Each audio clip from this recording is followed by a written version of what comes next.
الحمد لله رب العالمين والصلاة والسلام على أشرف الأنبياء والمرسلين نبينا محمد وعلى آله وصحبه ومن تبعهم بإحسان إلى يوم الدين أما بعد. قال المصنف علي النور الصفاقسي رحمه الله تعالى: وآكد الواجبات بعد الإيمان الصلاة، ولهذا لم يرخص الشرع في تركها حال الضرورة كالمرض والغرق والخوف، ويجب إجماعا على كل مكلف تعلم أحكامها وأحكام جميع ما يفعله أو يقوله من العبادات وغيرها.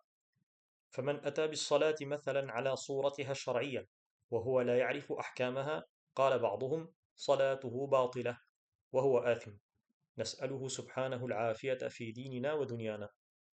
انتهى كلامه رحمه الله تعالى.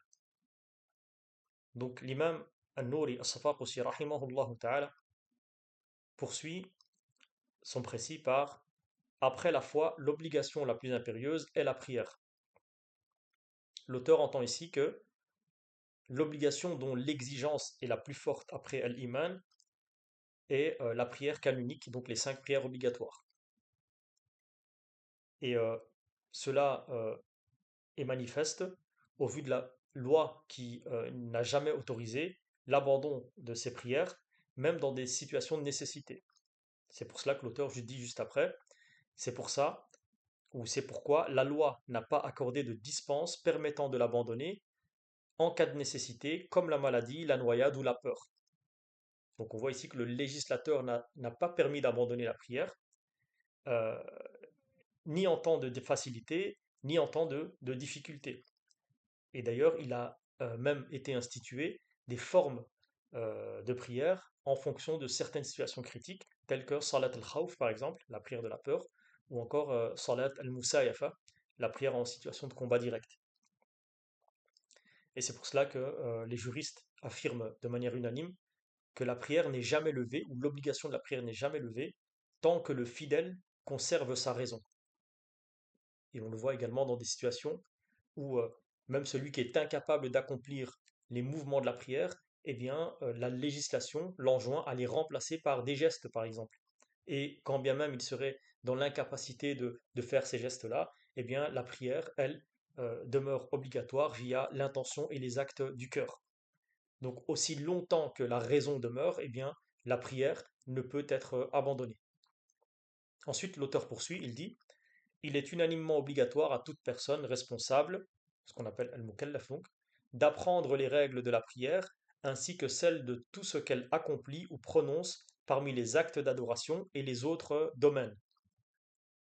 Donc ici, l'auteur attire l'attention sur l'obligation qu'il y a pour l'individu responsable légalement d'apprendre les règles liées euh, à la prière de manière prioritaire, mais tous les autres actes d'adoration et tous les autres actes auxquels est amené à se livrer le mukallaf. Donc cette obligation d'apprendre, elle fait l'objet d'un consensus, ijma', tamam. Et on entend par le mukallaf celui qui réunit euh, deux conditions principales: al-boulour, donc la majorité légale, et la raison, al-aql. Et les juristes consultent euh, ont donné ou ont précisé les signes qui permettent de reconnaître l'atteinte de la majorité légale, à savoir par exemple l'apparition des menstrues, ou encore la grossesse, ou encore l'émission de sperme, ou encore la pousse des poils pubiens, et à défaut de ces signes-là, au moins selon une perspective malikite, eh bien l'atteinte de l'âge de 18 années lunaires. Donc le mukallaf, c'est la personne qui est majeure et saine d'esprit. Dans ce cas-là, cette personne, cet individu, il ou elle, est dans l'obligation d'apprendre les règles de la prière, mais également celles de tous les actes d'adoration qu'il accomplit, tels que siyam, le jeûne, al-hajj, le pèlerinage, et toutes les autres activités auxquelles il sera amené à se livrer, telles que le mariage, le commerce et les activités connexes. Ensuite, l'auteur précise: celui qui accomplit la prière selon sa forme légale, tout en ignorant ses règles, il a akhirih. Donc ici, l'auteur va parler et va évoquer la divergence qu'il existe, une divergence qui existe au sein des jurisconsultes sur euh, l'invalidité ou la validité d'une prière, quand bien même elle serait effectué dans sa forme légale, mais sans que son auteur soit sachant ou connaisseur des distinctions qu'il y a entre les obligations, les recommandations, etc. Donc une personne peut accomplir de manière extérieure la prière avec toutes ses conditions, ses piliers, ses sunan, ses obligations, etc. Mais elle ignore les règles qui les distinguent. Elle ne sait pas distinguer les piliers des obligations, des sunan, des actes recommandés, etc. Donc l'auteur rapporte ici l'avis de certains, lorsqu'il dit qala ba'duhum, qui renvoie en réalité à l'imam Al-Awfi, rahimahullah ta'ala, qui considérait donc que celui qui accomplit la prière sans être capable de distinguer ces différentes catégories juridiques euh, en- au niveau des actes, ben, voit sa prière invalidée. Tamam.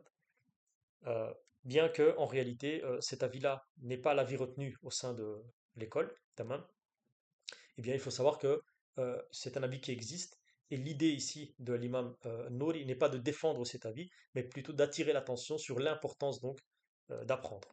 Tamam. Donc on voit ici que cet avis-là existe, mais comme je le disais, l'avis retenu dans l'école malikite, c'est, comme le rapporteur de Sawq, par exemple dans sa Hashia de Sharh al-Kabir et d'autres, les commentateurs de Khalil et d'autres, celui qui accomplit donc correctement la prière, même s'il ne sait pas distinguer ses obligations des sunan, des actes recommandés, eh bien sa prière reste valide et reconnue. Donc cette divergence, elle est mentionnée dans les ouvrages, mais l'avis retenu, c'est celui que nous venons de citer. Malgré ça, l'idée c'est que la divergence entre les savants montre sur ce point-là l'importance qu'il y a d'apprendre les règles religieuses et que celui qui ignore les règles de la prière notamment, eh bien, il demeure exposé à un grand danger. Et le simple fait de l'existence, comme je le disais, donc de cette divergence sur la validité de la prière suffit, ou devrait suffire en tout cas, à inciter à l'apprentissage des règles de la religion et de la prière plus particulièrement. Nas'Allah subhanahu wa ta'ala, comme le fait l'auteur ici à la fin de son introduction, de nous accorder donc la préservation de notre dîn, et ici-bas et dans l'au-delà. Et on lui demande également de nous enseigner ce qui nous est utile, de nous faire profiter de ce qu'il nous a enseigné et d'accroître notre science. Wallahu ta'ala a'lam wa sallallahu sallam ala nabina Muhammadin wa ala alihi wa sahbihi wa sallam.